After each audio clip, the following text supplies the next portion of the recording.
হচ্ছে ভারতীয় জুমলা পার্টি, नामটা হচ্ছে भारत जलाओ पार्टी कि बेटियां दगा खा रहे हैं, बेटे धोखा खा रहे हैं, किसान गोली खा रहा है, मजदूर जहर खा रहा है। कौन कहता है कि मोदी जी के राज में भारत हमारा भूखा मर रहा है? कि आज जो साहिब मसनद है वो कल नहीं होंगे, किराएदार है सभी यहाँ, किसी का ज्यादती मकान थोड़ी है। कि लोग कहते हैं कि जिंदा रहे तो फिर मिलेंगे, मगर ये दिल कहता है कि मिलते रहे तो जिंदा रहेंगे। एक दुई तीन चार बीजेपी হবে হার, এক দুই তিন চার কংগ্রেসের হবে হার, এক দুই তিন চার বিরোধীদের হবে হার। আপনারা অপেক্ষা করছেন, আমি শুনেছিলাম যে সালমান ভাই নাকি বাঘের বাচ্চা, এসে দেখা হয়ে গেল যে সত্যি বাঘের বাচ্চা। এবং সেই জন্য আমি বলি যে লিডার খুব ইম্পর্টেন্ট, লিডার খুব গুরুত্বপূর্ণ। বাঘের বাচ্চার পেছনে যদি দাঁড়ান তাহলে বাঘের বাচ্চা হবেন, আর গাধার বাচ্চার পেছনে যদি দাঁড়ান তাহলে গাধার বাচ্চা হবেন। আমি শুনছিলাম সালমান ভাই বলছিলেন যে পলিটিক্যাল মার্ডার, তো পলিটিক্যাল মার্ডার তো কংগ্রেস করাতে আর কি তাদের নাম আছে, তারা তো নিজেদেরকে ছাড়া আর কাউকে খুব একটা বেশি চেনে না। তো সে আপনি যতই গুণী হন, যতই মানুষ আপনাকে ভালোবাসুক, যতই আপনি কাজ করে থাকুন না কেন, কংগ্রেসের একটাই মোটো কে আপনা কাম বনতা তো ভাড় মে যায় জনতা। বিজেপি আসলে ভারতীয় জনতা পার্টি নয়, নামটা হচ্ছে ভারতীয় জুমলা পার্টি, নামটা হচ্ছে ভারত জ্বালাও পার্টি, যাদের একমাত্র কাজ হিন্দু মুসলমান শ্মশান কবরস্থান ইন্ডিয়া পাকিস্তান, এই ছাড়া আর কোনো কথা নেই। যে কটা স্কুল হয়েছে এত বছরে বলবে হিন্দু খতরে মে হ্যায়। আপনারা বলুন যে কটা কলেজ হয়েছে, কত মানুষ শিক্ষিত হয়েছে, বলবে হিন্দু খতরে মে হ্যায়।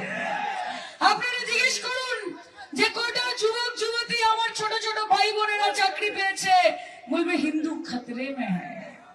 আরে আমি একটা কথা বলতে চাই, যে দেশের প্রধানমন্ত্রী হিন্দু, যে দেশের স্বরাষ্ট্রমন্ত্রী হিন্দু, যে দেশের প্রতিরক্ষা মন্ত্রী হিন্দু, যে দেশের অর্থমন্ত্রী হিন্দু, যে দেশের বিদেশ মন্ত্রী হিন্দু, যে দেশের সব মন্ত্রী হিন্দু, তারপরেও যদি হিন্দু খতরে মে, তাহলে আগামীকাল নরেন্দ্র মোদী এবং অমিত শাহ রিজাইন করা উচিত।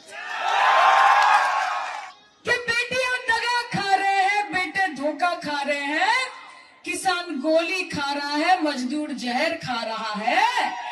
कौन कहता है कि मोदी जी के राज में भारत हमारा भूखा मर रहा है? একদিকে আমাকে টাকা পয়সা লোভ দেখাচ্ছে, সাথে মন্ত্রিত্ব লোভ দেখাচ্ছে, অপরদিকে আমাকে হুমকি দিচ্ছে, তোমার নামে এই মামলা করছে, তোমাকে গ্যারেজ করে দেবো। ভরসা করে বিধানসভায় আপনারা পাঠিয়েছিলেন, সেই ভরসা কি আমি নষ্ট করেছি?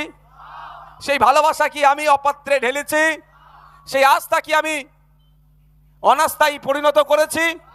এবার আপনারা বলুন, আমি যদি চাইতাম ক্যাবিনেটের মিনিস্টার হতে পারতাম কি পারতাম না?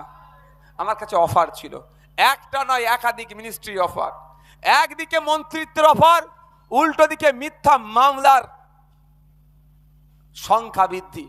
গতকালকে আমি নমিনেশন দিয়েছি, নমিনেশন বারাইপুরের মানুষে বুঝতে পেরে গিয়েছে যে মানে বারাইপুরের ইতিহাসে অত বড় জমায়েত করে কেউ আজ পর্যন্ত নমিনেশন দেয়নি, যেটা ভাঙড় দিয়েছে, যেটা ভাঙড় দিয়েছে। আমি চাইলে ক্যাবিনেটের মিনিস্টার হতে পারতাম, কিন্তু কেন হয়নি? ওই যে গতকালকে নমিনেশন জমা করেছি, দেখবেন পেপারে খবর হয়েছে 17টা আমার নামে মামলা আছে। কটা? 17টা। আর 2021 সালে আমার নামে মামলার সংখ্যা কটা ছিল জানেন? বড় একটা শূন্য। আর এখন 17টা। বুঝতে পেরেছেন? তাহলে একদিকে আমাকে টাকা পয়সা লোভ দেখাচ্ছে, সাথে মন্ত্রিত্ব লোভ দেখাচ্ছে, অপরদিকে আমাকে হুমকি দিচ্ছে, তোমার নামে এই মামলা করছে, তোমাকে গ্যারেজ করে দেবো। কিন্তু আমি ভাঙড়ের মায়েদের, বাপেদের, বোনেদের ভালোবাসা, স্নেহ, আস্থার কাছে বারবার পরাজিত হয়েছি। আমার কাছে এই মন্ত্রিত্ব টাকার থেকে মামলাকে আমি আপন করেছি, কারণ ভাঙড়ের মানুষ আমাকে চোখ বুজে বিশ্বাস করে আইনসভার মধ্যে পাঠিয়েছে। তাই ভাঙড়ের মানুষকে বলবো, আমি একটু আপনাদের কাছে পুরস্কার নিতে চাই, কারণ আপনারা আমাকে আমার পারফরমেন্স করেছি, এখন পুরস্কার নিতে চাই। আপনাদের কাছে কি আমি আশা করতে পারি? এতটুকুই আমি আশা করছি।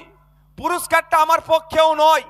ভাঙড়কে আমি যেভাবে তৈরি করতে চেয়েছি আপনাদের সাথ নিয়ে, আজকে একটা লেভেলে গিয়ে পৌঁছেছে, ফাইনাল ধাক্কা দেওয়ার জায়গা এসেছে, ফাইনালি গোল্ডেন চান্স এসেছে ভাঙড়ের মানুষের কাছে, ভাঙড়কে প্রুফ করা রাজ্যের মানুষের কাছে, যে ভাঙড়ের গুটি কয়েক রাজনৈতিক কারবারিদের জন্য এন্টায়ার ভাঙড়বাসীকে বদনাম হতে হয়। ভাঙড় কিন্তু রক্তপাতের ভাঙড় নয়, রক্তদানের ভাঙড় আজকে রাজ্যে প্রমাণিত হয়েছে। একটা চান্স এসেছে আপনাদের কাছে, ভাঙড়কে প্রুফ করিয়ে দেওয়ার রাজ্যের মানুষের কাছে, ভাঙড়কে মডেল করে দেওয়ার রাজ্যের মানুষের কাছে। কি চ্যালেঞ্জ? যে ভাঙড় এই 2026-এর নির্বাচনে একটা দৃষ্টান্ত তৈরি করবে, সেটাই হবে আমার পুরস্কার। দৃষ্টান্তটা এটাই হবে, ওই নটোরিয়াস ক্রিমিনালকে ব্যাপক ভোটে পরাজিত করে ক্যানিং পূর্বে পাঠিয়ে দিয়ে রাজ্যের মানুষের কাছে এটাই বার্তা দেওয়া যে ভাঙড়ের পবিত্র মাটি, এই ভাঙড়ের সম্প্রীতির মাটি, এই ভাঙড়ের ঐক্যের মাটিতে কোনো বোমবাদার নেতা এখানকার বিধায়ক হতে পারবে না, কোন নটোরিয়াস ক্রিমিনাল এখানকার বিধায়ক হতে পারবে না। এমন সমাজ বিরোধী নিজের দলের লোককে খুন করাতে যারা পিছপা হয় না, তাদের থেকে এখানে কেউ বিধায়ক হতে পারবে না। এটাই আমার কাছে পুরস্কার। অর্থাৎ ভাঙড় সারা রাজ্যের মানুষের কাছে মডেল হয়ে যাবে।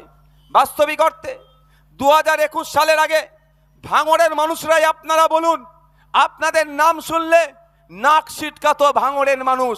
আর 2021-এর পর থেকে আমার কিছু এক্সট্রা কারিকুলাম নয়, আপনাদের জন্যই শুধু আমি প্ল্যাটফর্ম দিয়েছিলাম, একটা মেগা ইভেন্ট করেছিলাম, যে কনসেপ্টটা আমার তো মনে হয় শুধু পশ্চিমবাংলা নয়, ভারতবর্ষে কারো ছিল না। ভাঙড় যেটা দেখিয়েছে, রক্তদানের উৎসব। অনেক উৎসব হয়, বইয়ের উৎসব হয়, হয় ধর্মীয় উৎসব হয়, সামাজিক উৎসব হয়। সামাজিক উৎসবের মধ্যে যে উৎসবের ন্যায় মায়েরা বোনেরা কাতারে কাতারে এসে রক্ত দিচ্ছে, এটা রাজ্যের মানুষের কাছে কোনোদিন কল্পনাই ছিল না। আপনারা বলুন, 21-এর পরে আজকে আপনি কলকাতায় চলে যান, দার্জিলিং চলে যান, কাকদ্বীপে চলে যান, আপনি ভাঙড়ের মানুষ পরিচয় দেন। 2021-এ আপনি ভাঙড়ের মানুষ পরিচয় দিলে একটু নাক সিটকাতো, এমন করে রেখেছিল রাজনৈতিক কারবারিরা ভাঙড়টাকে বদলাম। কিন্তু আমি বারবার বলেছি, ভাঙড়ের মানুষের সাথে মিশতে হবে, কথা বলতে হবে, আলোচনা করতে হবে। ওরা কত সহজ সরল মানুষ বুঝতে পারবেন, ওরা পরের মেরে নেওয়ার ইচ্ছা একদম নয়। হ্যাঁ, গুটি কয়েক আছে, তাদের মধ্যে আমাদের লড়াই চলছে। ওই জন্য আমাদের নাইয়া ভাই যেটা বললো, এদিকে বলছে আইএসএফ নাই, আবার বলছে ওনাকে আইএসএফ ফোবিয়াতে উনি